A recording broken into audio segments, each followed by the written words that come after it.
Et je vais poursuivre avec une autre modélisation que je préfère, euh, qui tourne toujours autour de la même chose, mais plutôt que de représenter des projets et des tâches, moi, ce que je suggère dans pas mal d'entreprises, c'est de plutôt faire des projets. Alors, c'est au sein du même projet que Claro, mais c'est une modélisation un peu différente.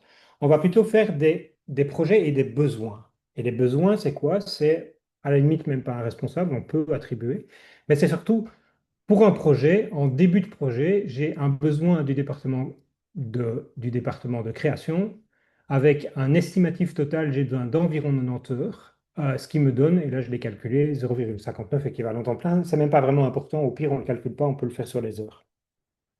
Et on peut aussi mettre ça dans un Gantt, mais plutôt que d'avoir une découpe en tâches, et donc là ça marche particulièrement si vous avez des projets répétitifs, ce qui est le cas par exemple dans le pharma, c'est de dire, bah, tiens, un projet classique d'une campagne digitale chez nous, c'est de toute façon plus ou moins ces besoins-là pour un petit client, etc. Et donc vous pouvez vous faire des petits templates avec ceci. Et donc le besoin, ça représente un pool d'heures entre une date et une date. Ok, donc, c'est pas tout à fait du Gantt chart parce qu'on ne dit pas ce qu'on va faire, mais ça exprime des besoins. Et donc, si c'est du cash flow, ça fonctionne aussi. Vous n'êtes pas obligé de faire des heures, ça peut être de l'argent, etc.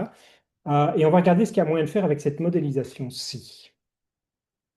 Alors, une des choses qu'on est parvenu à faire, c'est de faire en sorte, si vous regardez les sommes ici, c'est qu'on sait calculer la somme des heures qui sont les totaux, mais en tenant compte de la dimension temporelle.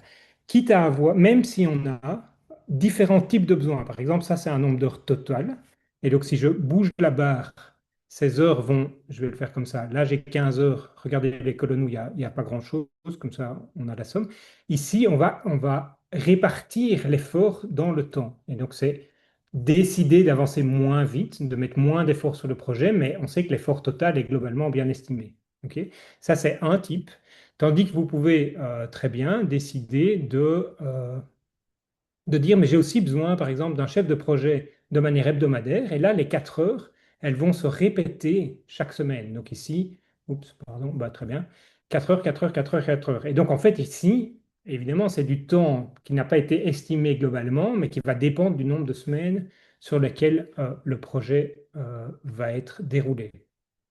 Et vous pourriez inventer, je crois que j'en avais même mis un, mais je n'ai pas l'exemple ici. Vous pouvez inventer du temps mensuel ou du temps, je sais pas moi, semi-annuel ou 2 jours par semaine ou ce que vous voulez. La granularité à la mode Claro qui correspond à ce que vous voulez capturer de la complexité du monde. L'intérêt de ceci, c'est que du coup ici, on peut commencer à faire des sommes qui tiennent tout à fait compte euh, de ces heures qui se répartissent dans le temps. Et de cette manière-ci, donc c'est fort similaire à ce qu'on a fait tout à l'heure, mais plutôt que d'avoir une découpe en tâches, on a une découpe en besoins. Et de cette manière-ci, toujours vous avez la force de Claro, donc à tout moment, vous pouvez d'une part, évidemment, filtrer en disant je ne m'intéresse qu'au travail de Bernard, Léa et Aurélien, et je vois sur les différents projets, et je vois la somme d'heures ici. Donc ça, c'est les filtres comme d'habitude, mais aussi le groupement. Donc ici, si je veux le voir par département, ben, je peux regarder ici, ben, au fur et à mesure des semaines, ce département-là, il a besoin de ces heures-là. Et on voit qu'il y a des pics, par exemple ici dans mon exemple. À la fois en création, on a 45 heures la semaine 23, mais on en a 135 la semaine suivante, parce qu'il y a différents projets en compétition.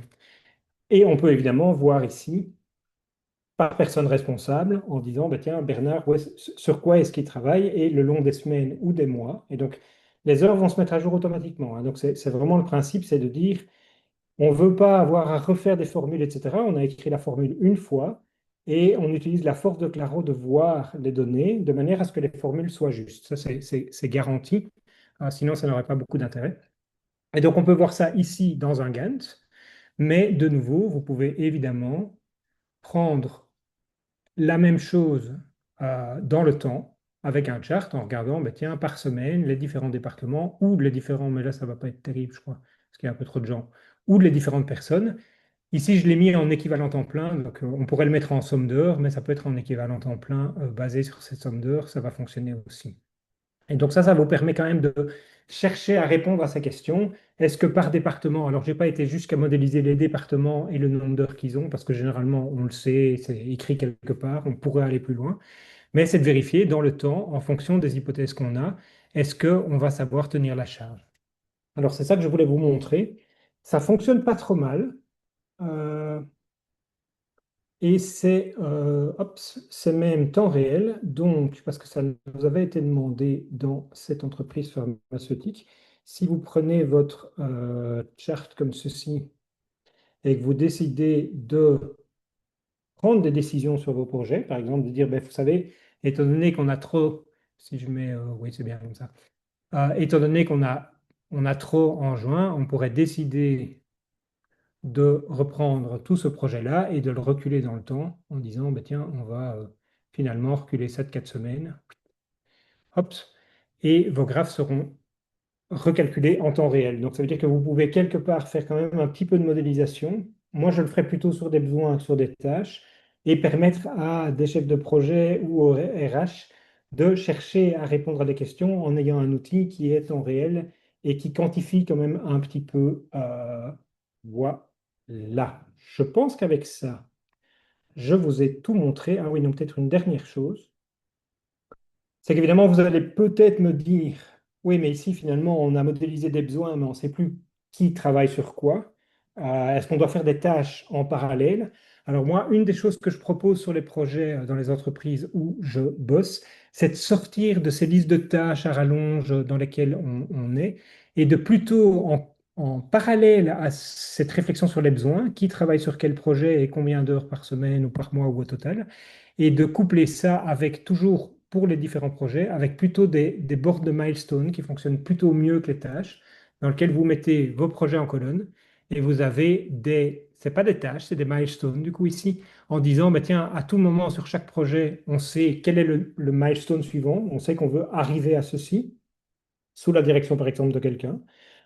Et notre next step est de simplement avoir, si vous avez du multi-projet avec des équipes partagées, à avoir plutôt ce genre de dashboard-là dans lequel les tâches ne sont pas détaillées complètement, mais dans lequel plutôt vous acceptez un milestone, vous savez sur quoi bosse l'équipe en mode sprint ou quelque chose comme ça, à dire c'est un milestone, c'est dans 3 semaines, on s'engage à ceci. Et on sait que les milestones suivants, on a juste un petit peu d'avance sur le processus.